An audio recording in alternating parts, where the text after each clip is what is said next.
नमस्कार, pulse 24 news देख रहे हैं आप और आपके साथ मैं हूं सुजल वर्मा। यूपी के जिला मैनपुरी में आज सीएम योगी आदित्यनाथ ने बरनाहाल के एके इंटर कॉलेज में कई योजनाओं के लिए 361 करोड़ की 379 विकास परियोजनाओं के लिए घोषणा की, जिनमें किसानों के लिए ऋण, छात्रों को टैबलेट, स्मार्टफोन और मैनपुरी में सैनिक स्कूल भवन, मिनी स्टेडियम, 50 शैय्या हॉस्पिटल, मार्गों की चौड़ीकरण और 20 किलोमीटर से 32 किलोमीटर तक के बाईपास नवीनीकरण जैसी योजनाएं शामिल हैं। इस दौरान उन्होंने सपा पर तंज कसते हुए कहा कि अयोध्या प्रकरण भी सपा की देन है और मैनपुरी में पूर्णतः विकास न कराए जाना भी। उन्होंने कहा कि सपा की हर जगह गुंडागर्दी की चर्चा है। किया गया था। मैं पूछना चाहता हूं बहनों और भाइयों, मैनपुरी जो कभी वीवीआईपी जनपद माना जाता था, लेकिन विकास के कार्य में क्यों पिछड़ गया? मैनपुरी तो हमारे ऋषियों की धरती रही है, मयन ऋषि से जुड़ी हुई धरती रही है, मार्कंडेय ऋषि से जुड़ी हुई धरती रही है। ये धरती चवन ऋषि के साथ जुड़ी रही है, इसका संबंध रहा है। और इस धरती का संबंध देश के स्वाधीनता आंदोलन से जुड़े हुए स्वाधीनता संग्राम सेनानियों से इसका संबंध रहा है। फिर पहचान का मोहताज करने वाले कौन लोग हैं आपके सामने? ये वही लोग हैं जिन लोगों ने आपके सामने जो पहचान का संकट खड़ा किया, आपके सामने पहचान का संकट खड़ा किया, प्रदेश के सामने, उनके सामने अपने अस्तित्व का संकट खड़ा किया इन लोगों ने। सामाजिक ताने बाने को छिन्न नहीं किया।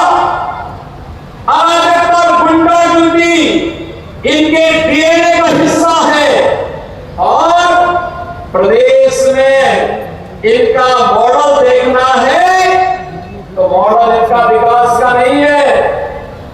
ये लोग विकास का नहीं, विकास के कार्यों में लूट मचाने वाले लोग थे। आपने इनके कारनामों को देखा होगा। इनका कारनामा वही है जो अयोध्या में एक निषाद बेटी के साथ समाजवादी पार्टी के नेता के द्वारा किया गया था। इनके घिनौने कृत्य वही है जो लखनऊ में एक बेटी को कैसे इन लोगों के द्वारा गिराया जाता है, ये इनका चेहरा है। और इनके वास्तविक कारनामे देखने हो तो कन्नौज में घटित घटना और नवाब ब्रांड ये समाजवादी पार्टी का वास्तविक चेहरा है।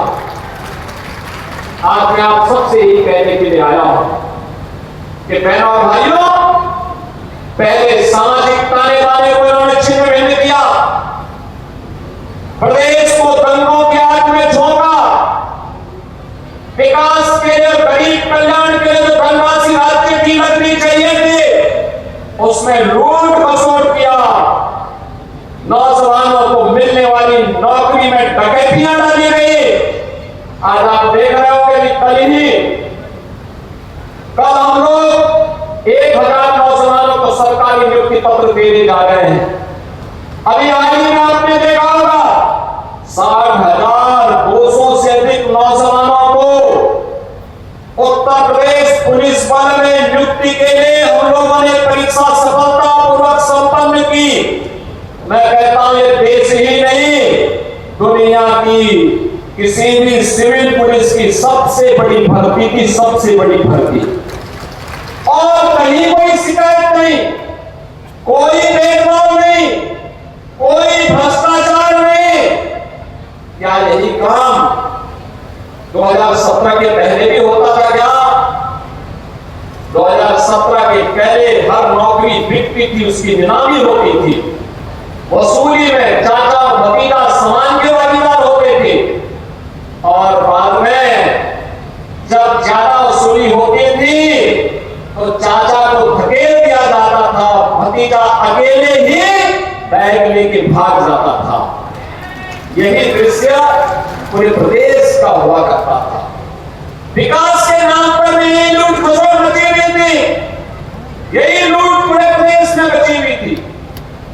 बहनों और भाइयों, इनको मैनपुरी मैनपुरी की चिंता नहीं थी, इनको टावर की चिंता नहीं थी, इनको स्वयं की चिंता थी, इनको प्रदेश की चिंता नहीं थी, क्योंकि इनको स्वयं की चिंता थी।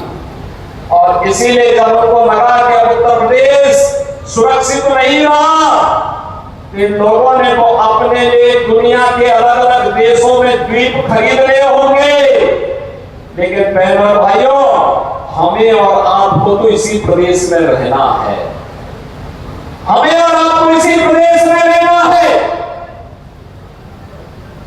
चाचा की तो नियति ही है हमेशा धक्का खा करके वहीं पड़े रहना, लेकिन बहनों और भाइयों, उत्तर प्रदेश वासियों को धक्का खाने की आदत से अपने आप को हारना पड़ेगा।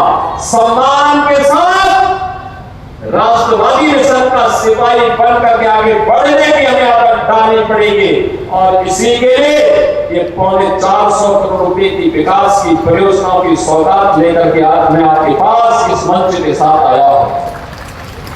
मैं आपको आह्वान करूंगा, आज तो प्रदेश में दंगा नहीं होता, आज तो प्रदेश में गुंडागर्दी में दंगा नहीं होता, आज तो प्रदेश में गुंडागर्दी नहीं होती, आज तो प्रदेश में किसी बेटी का अपहरण नहीं होता, आज तो प्रदेश में किसी किसान की जमीन पर कोई कब्जा नहीं करता है, आज तो किसी व्यापारी का अपहरण नहीं होता है, आज तो बेटी की इज्जत के साथ कोई खिलवाड़ करने का दुस्साहस करेगा तो उसे मालूम है कि उसके इस दुस्साहस की क्या कीमत उसे चुकानी है, और साथ साथ चुकानी ही नहीं है, आने वाली 7 पीढ़ियां फिर कभी भी कोई ऐसी हरकत करने की जरूरत नहीं करेगा। इस प्रकार की एक सबक भरी कार्रवाई सरकार के स्तर पर होती है। बेटी की सुरक्षा हो या व्यापारी का सम्मान, अन्नदाता किसान को शासन की योजना के साथ जोड़ने का कार्य हो या नौजवान के हाथ को रोजगार के साथ जोड़ने का कार्य, ये सभी आज मजबूती के साथ चल रहा है।